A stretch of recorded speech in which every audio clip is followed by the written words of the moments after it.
Hello, everyone, and this is Beyond the Grandstand. I'm Stefano, I'm Alex. and today we'll be talking about Mika Hakkinen in this segment of Champions and Championships. That's too Okay, funny. so Mika Hakkinen was born on September 28th, 1968. He was nicknamed the Flying Finn. He is a Finnish former racing driver, and he's had a pretty big racing career, if that's the word, in Yeah, his that's right. life. Mainly his most notable career is within Formula One. His first team that he started out with was Lotus, and that ranged on between 1991 and 1992 before McLaren decided to scoop him up for a whole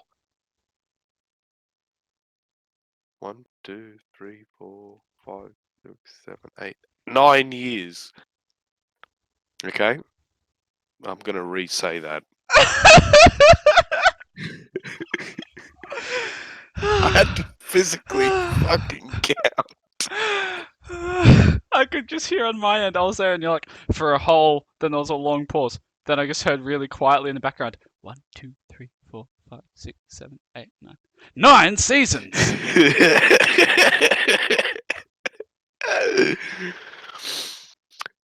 Yes.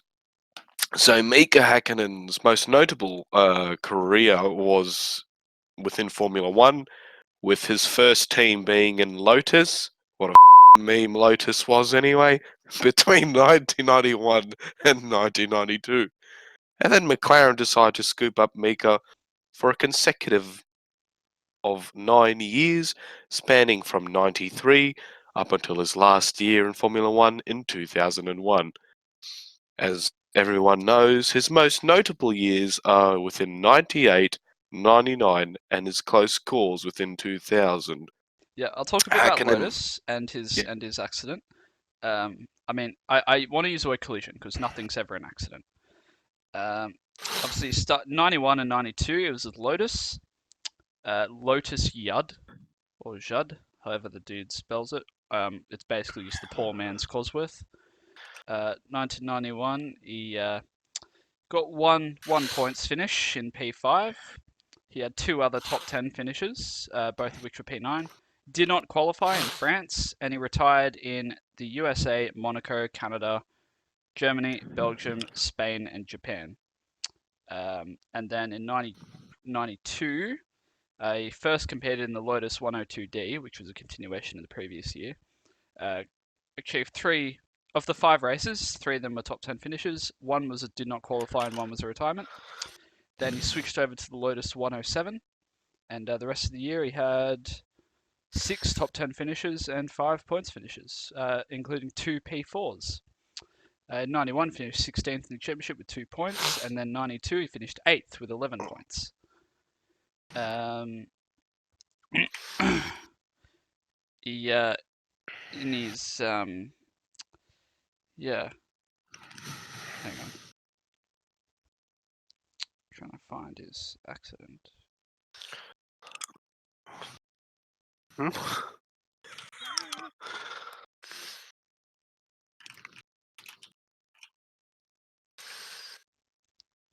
Yeah, so I'll just quickly bring up his incident, then you can start talking about McLaren if you want.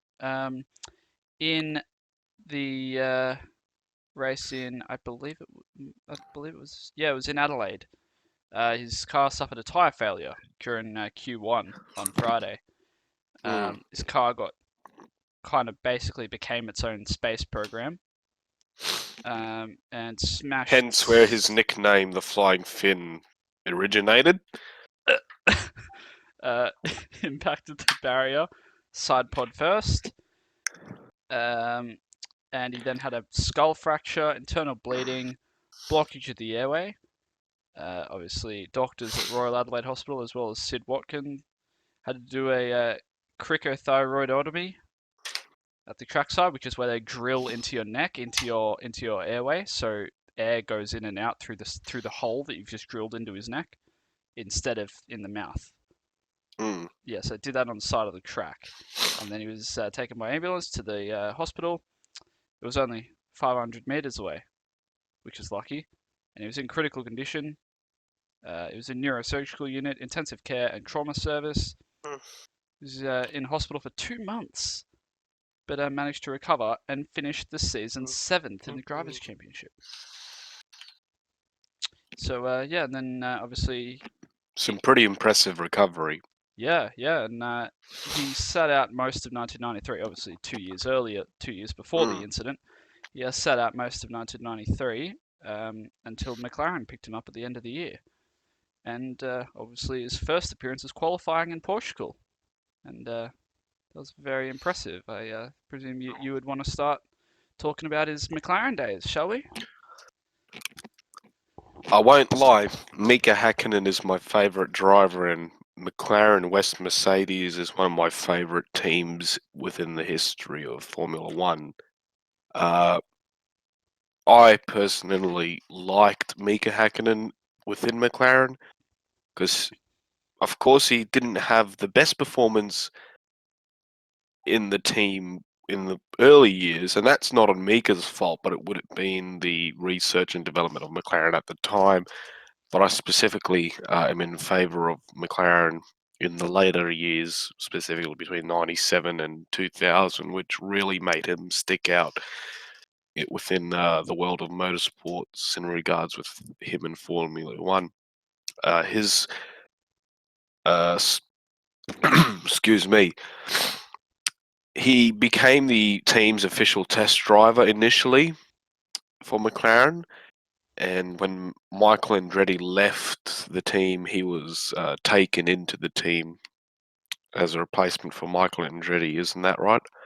Yes, he was. Michael Andretti actually was getting removed from the team, and then because he didn't have any podium finishes, whereas Ayrton Senna was almost winning the championship. Then Andretti was announced as the race in Italy being his last race, and then he ended up on the podium. And then they instated Mika Hakkinen to replace him. And another key thing is before the dream team of David Coulthard and Mika Hakkinen, when Hakkinen went straight into McLaren, he was up against his teammate was the legendary Ayrton Senna. They got along pretty well, actually. They didn't have any rivalry issues between them, didn't they? They got on pretty No, friendly. I mean they only had 3 races together, but Mm. there was nothing really bad going on between them. But I think it was qualifying in Hakkinen's first race for McLaren that really stood out, where he actually out qualified Senna in their first outing together. McLaren was really impressed of how he performed in '93. They announced to the media that they'll be continuing to keep him for the next 3 years from the '94 season onwards. And then the 1994 season came along. He was partnered with Martin Brundle as a coach. Is that right? Yeah, something along those lines. Yeah, just generally a more experienced driver that he could learn a lot from, because that Mm. was Brundle's 11th season in Formula One. Yeah, so he was partnered by an experienced driver who was Martin Brundle. Hakkinen retired at the start almost because Most of his the car races in the developed. first Yeah, half. yeah. Actually, yeah, more than half of the races he was having engine problems, which were developing over time, and gearbox issues. Um, and in one of the races at the Pacific Grand Prix, had Senna have a collision on the first lap, so that caused some issues too. He later reached his first podium finish of the season in '94 at the San Marino Grand Prix, although he suffered a dip in the form as he was forced into consecutive retirements the next 4 races. So '94 wasn't his most reliable year um, in regards to mechanical reliability. No, and in that San Marino Grand Prix where he achieved his second career podium and the first of the '94 season, that was the San Marino Grand Prix, which did see the maiming of Rubens Barrichello and the death of Ayrton Senna and Roland Ratzenberger. Mm, it However, was after 4 consecutive retirements after that, he managed to put his car on the podium 5 times after that. So 6 podiums that year took him up to fourth. McLaren definitely done some trial and error back then Yeah, and that put in him fourth regards in to the their championship. R&D. In '95, he remained at McLaren and was partnered with Nigel Mansell.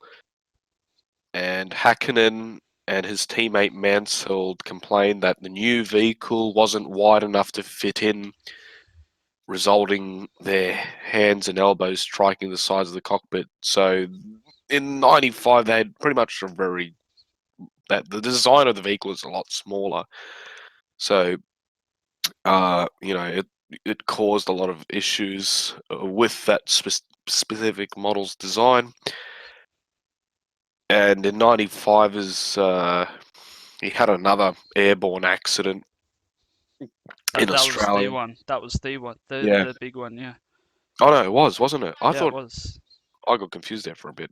Anyway, yeah, and that's when in '95 he attained the nickname the Flying Finn because in Adelaide, he pretty much got air at almost 120 miles an hour and plowed straight into the barrier and almost lost his life.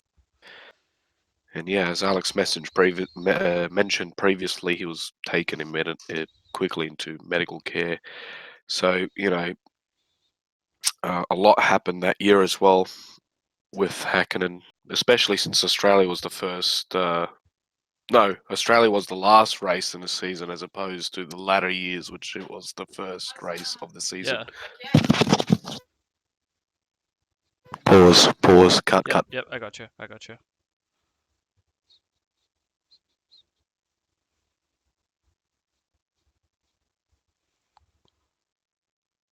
Opposed to the first race of the season in the later years. Yeah. In Australia when they switched to Melbourne or And the tracks. yeah. And Damon managed to win 2 races in a row. The Australian Grand Prix was actually 2 races in a row. Wait, so they had Adelaide and Melbourne? Well, no, it was at the last race of '95 was in Adelaide, and then the first race of '96 was in Melbourne. So the Australian Grand Prix was actually 2 races in a row. Oh, that's pretty clever, isn't it? Yeah, and Damon Hill won both. So he's the only person to have actually won the exact same Grand Prix consecutively. Well, the exact same country twice. Yeah. Um, So so yeah, '96. Hakkinen finished 17th. No, 7th in the drivers' championship with 17 points. I stuffed that up. Oh, good. Yeah, he finished 7th, so he didn't perform that well that year. It was 90. all right. He had a lot of retirements as well, which is the thing. Yeah, But especially with the crash. two second place finishes managed to get him up there, as well In as a fourth and a fifth. in '96, he had the first season in '96 where the legendary partnership with David Coulthard happened. So the good old Hakkinen and DC mix that started in 1996, and Hakkinen was A motionless Finn and Boxhead Scott, as we like to. That's their uh, superhero duo. he's now going to hunt us down and track us. Yep. So the Finnish person and the Scottish person, the two legends of a team in Formula One, created their bond in 1996, with Hakkinen being quite confident in the start of the season, and he actually won a pretty good set of races during that season. And 96, yeah, yeah, four P3s, all pretty close together, as well as 4 P5s, 2 P4s, and 2 P8s. So mm, he never finished outside the top 8. his performance was picking up in '96. Fifth in the championship. Yeah, as opposed to the year before, especially how he managed to recover so quickly from his injuries. That was Yeah, 2 months in hospital miraculous. and then coming out and just doing really well straight away. Mm. And then the year '97 comes along. He remained at McLaren, obviously, and Coulthard was still his teammate. Hakkinen seasons got off to a good start. The first 5 finishes he had were third, fourth, fifth, sixth, and seventh. So Yep, all perfect counting. and he suffered his first retirement of the season at the Monaco Grand Prix when he was involved in a collision with Benetton driver Jean Alesi. So yeah, it took 5 races, and then he had his first retirement over at Monaco, which was, probably heartbreaking for him. But you know, racing is tough Yeah, back in it those days. happens. Uh, Yeah, then at, his first pole was in Luxembourg, not which wasn't actually in Luxembourg, by the way. what track was this? The Luxembourg Grand Prix was actually in Germany, in Nürburgring, but they called it the Luxembourg Grand Prix because they couldn't have more than one race in the same, technically in the same country. Oh, They couldn't have the that's German Grand Prix twice, so they called it the Luxembourg Grand Prix because it was near the Luxembourg border. Not really, but kind of near it. So that was his first pole, but he retired from that race and then finally took victory in the European Grand Prix, last race of the season in Jerez. so yeah. 97, he was picking up his paces in from what I think from when he first started in F1 up until 97, you can see a gradual increase in performance until his most notable year, 1998, came along, where he won his first world championship. And not only that, but his first win in Formula One was 3 wins in a row, something that only Damon Hill has also achieved. Mm. So yeah, he was definitely neck and neck with the other good drivers at the time. He In recent interviews, he claimed that the MP 413 that he was driving in '98 was one of the best cars he says ever driven within his career. And, that goes to show when you look at, old footage of him racing back then, McLaren Mercedes done a pretty bloody good job with those vehicles. Yeah, And let's not forget the designer of, the 413 and, all the other later McLarens that we would all know and love was designed by the legendary McLaren designer David Arnold. No, fuck, it's not David Arnold, is it? isn't that the guy that did the James Bond theme on Oh, who am I getting confused with? Newey? Adrian Newey, is it? Yeah, must be. I think so. Hang on, I'll check. Hang on, let's check. Yeah, Adrian Newey and Neil Oatley.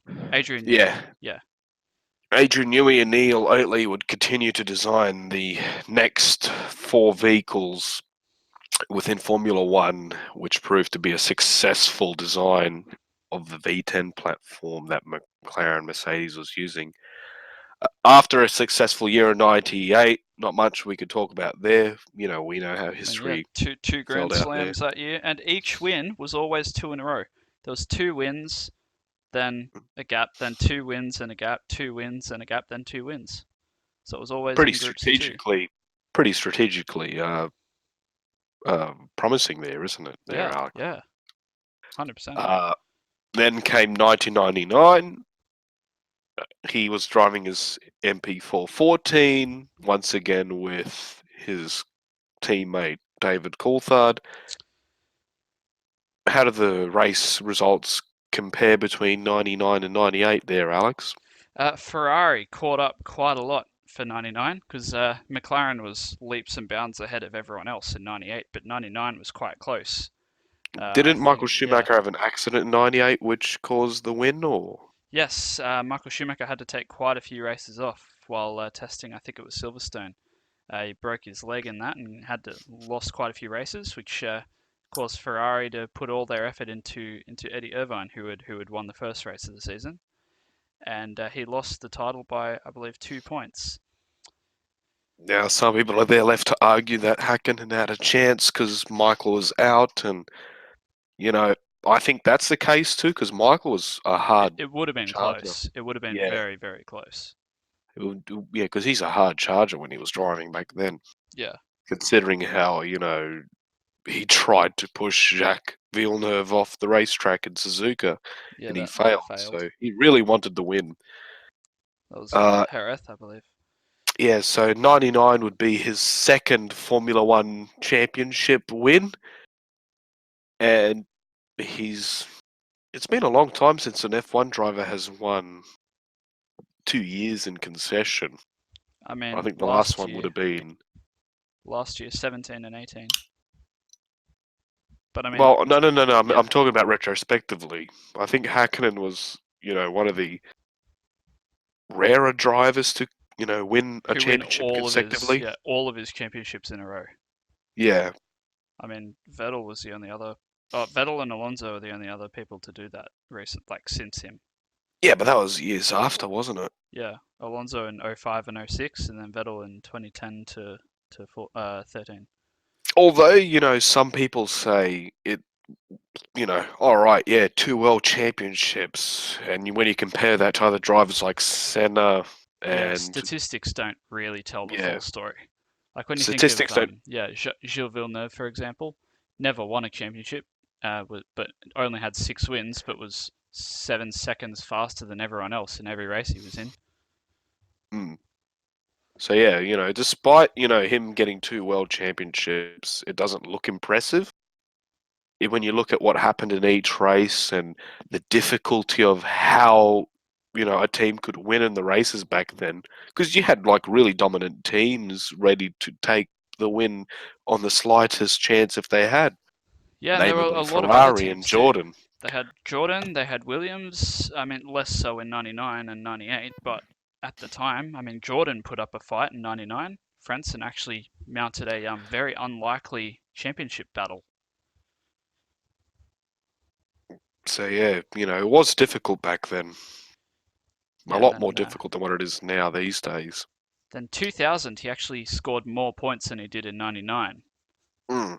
Yeah, I've looked at statistics in 2000, and 2000 looked very, very promising for McLaren in the initial stages, but Michael Schumacher's recovery and, the strength of Ferrari, Yeah, Ferrari was unstoppable. They had Jean Todt, they had Ross Brawn, they had everyone just working day and night for. They basically stopped developing their car halfway through '99 to basically make sure that it was ready for 2000. yeah, and, it all came down to one race in 2000, which was Suzuka, where he conceded the world championship to Schumacher. So it was a heartbreaking defeat. Only, points were separating McLaren from Ferrari at that point. And yeah, the team came second in the championship for the whole year. In his final year in Formula One in 2001, he was still performing quite well in 2001, wasn't he? Yeah, he got two race wins, fifth in the championship. Didn't start in France, and I mean in 2000 and 2001 he had a lot of bad luck regarding retirements. Most notably, when he spun out in one of the last few corners of a race. I can't remember which one I think it exactly. was Italy '99. Was it Italy? I think it might have been. Yeah, no, maybe it was Monza. Yeah, it was Monza '99 when he Yeah, no, I was think it was crying in the Monza because forest. yeah, he was going into I forgot the bit where it's like an S's turn. I forgot the name. I can't really pronounce my Italian that well. I apologize. It was And yeah, Reticolo, the first chicane, Variante Reticolo, yeah, he spun out, and then it was a heartbreaking defeat because and it he allowed was Eddie pushing. Irvine to catch up in the championship. Same with Frentzen. Mm. 10 points separated the top three. 12 points separated the top four. So after his impressive career in F1, which was 10 years within F1, he announced his retirement at the end of the 2001 season. And post Formula 1, uh He went to DTM from 2005 to 2007, yeah, and that's yeah, for the DTM. yeah, Dush. Deutsche Tourenwagen Masters. You can pronounce stuff so much better than me. And surprising enough, he was still driving for Mercedes Yeah, within took the three team. So yeah, wins. he still Three had wins. So the had love his of Mercedes back then. And I think it was 2009 or 2010 when he became a McLaren ambassador or something, Yes, and even to this day, he still races in the in historic Grand Prix. which is pretty exciting. Yeah, yeah, I think it's really interesting the classic races taking some old F1 cars from back in the day. Now, I just want to note that the rivalry between Hakkinen and Schumacher was one of the best rivalries I've seen. It was probably the one of it was probably the most respectful rivalry in recent history. Yeah, because Schumacher and Hakkinen, they were like best friends after each race, and they both gave each other advice, and Yeah, they talked to each other after each race.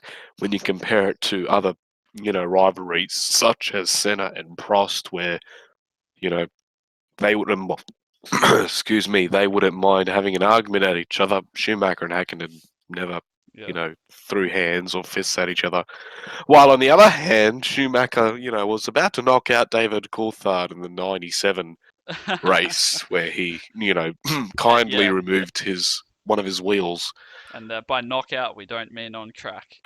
No, despite that, his whole team of Ferrari engineers and crew members, was running up to him and trying to hold him back from, knocking over DC. Go and launch an attack on him. Personally, I think Coulthard could have broke him with his chin, but never mind. Yeah, just give him a good headbutt, good cubic headbutt. But yeah, other than that, Mika Hakkinen these days is doing a lot of recreational sports in Sweden. Specifically, he likes doing his rally sport And he loves over Phil there. Collins. He loves Phil Collins as well. And in the no, not recent, but years ago on Top Gear, he was teaching James May how to rally drive, and there's a whole club in Sweden where he teaches young drivers how to drive race cars on the dirt, and to educate people about racing. So he's doing pretty well right now in Yeah, his and retiring life. yeah, and Hakkinen's also the driver that Michael Schumacher cited as being the one that he took the most satisfaction from of racing against. Oh yeah, that was you know it was true professional racing back then, Alex. It's not Yeah, like now where you have one Hamilton and driver. Rosberg having a puncture in Parc Ferme after Bahrain 2014. Got Mm, out of the car, parked in Parc Ferme, got out of the car, ran up and started having a fight. yeah, although it was fun seeing it, but Yeah, good sportsmanship is good sportsmanship at the end of the day, and what Schumacher and Hakkinen had was not only good sportsmanship but mateship as well, exactly. because And they still kept in yeah, touch after. And despite Mika not hanging around in Formula One, he visited the McLaren garage every yeah, now and then, exactly. And and in he fact, still he was does there the today. other week. He was there a couple of weeks Yeah. ago. He still does today. He was, at the McLaren garage, talking to the team guys, looking Yeah, at the team, boosting up morale, that kind of exactly, stuff. exactly. So, although he's out of F1, he's not really out of F1. Exactly, and even now he does a few races in the Intercontinental GT Challenge. He drives a McLaren 720S. That was in Suzuka, and obviously there was also the incident where he built his mansion in 2008, and it actually burnt down just after he built it, and his trophy collection was destroyed, which obviously is pretty devastating. Cut. I've lost audio feed. Okay, My mic jack popped out. Okay, I'm ready to start again. yeah, I was just saying. Yeah, obviously in 2008 he just built his mansion, and that burnt down almost straight after being built due to a light malfunction. And yeah, and his trophy collection was destroyed in that, which is obviously That's all right. devastating. You know, it is devastating that his trophy collection went away, but at least, No one we was. know who he is, and we have, the internet and, records of what happened back then. And, Exactly. despite the materialistic things that have gone away, history didn't go away in that case. And until the end of 2018, until Austin 2018, who was the most successful, or he was the Finnish driver who had won the most races. Yes, I personally wish Hakkinen stayed another few years in Formula One, hopefully even up to 2007 if he could. But at least he went But out on a high. yeah, that's the main thing. But it just makes me question: what if he stayed? He could have won maybe another world championship if he was lucky. Maybe he could have been working with Lewis Hamilton back then. Two, Hamilton and Hakkinen. 2003 was one of the closest. I mean, 2003, Kimi Raikkonen in the McLaren was extremely close. They almost won that. Speaking about Kimi Raikkonen, in my opinion, he's not. He was never a replacement for Mika, in my opinion. No, it was just But the the Finn took his aggressive, seat but afterwards. but the aggressiveness of how they both drive in their styles, He's a that was successor. pretty similar. And I think that despite Hakkinen having precision and due diligence when driving, I think Kimi succeeded in the smaller areas a lot better than Hakkinen did. And Hakkinen raced for 10 years, and now Mika's getting close to his 20 years of racing in Formula One, which would be a pretty big milestone. I think no one else has achieved that level, haven't they, Alex? No, Rubens Barrichello got fairly close. He did, I believe, 19 seasons, and Kimi's almost finished his 19th season, even though he did take 2 seasons off, so technically it's his 17th. But So, by date, by year, then this is, yeah, it's been 19 years since his debut. so yeah, so right now, I think that's a wrap of about Mika Hakkinen. Yeah, I think that's it He, for this one. not only he was a championship, but he was a world-loved championship Exactly. driver, And and quick, raw his pace. racing days will be remembered, and hopefully he'll bring more inspiration and stories to the world about his past days. And I can tell you that within interviews of Mika Hakkinen, he does see Michael Schumacher and his best friend. He's very supportive. Yeah. He's not aggressive. So yeah, yeah, that's a wrap, I guess, about the champion of the championship, Mika Hakkinen, the Flying Finn. We'll Yep. see you again next time.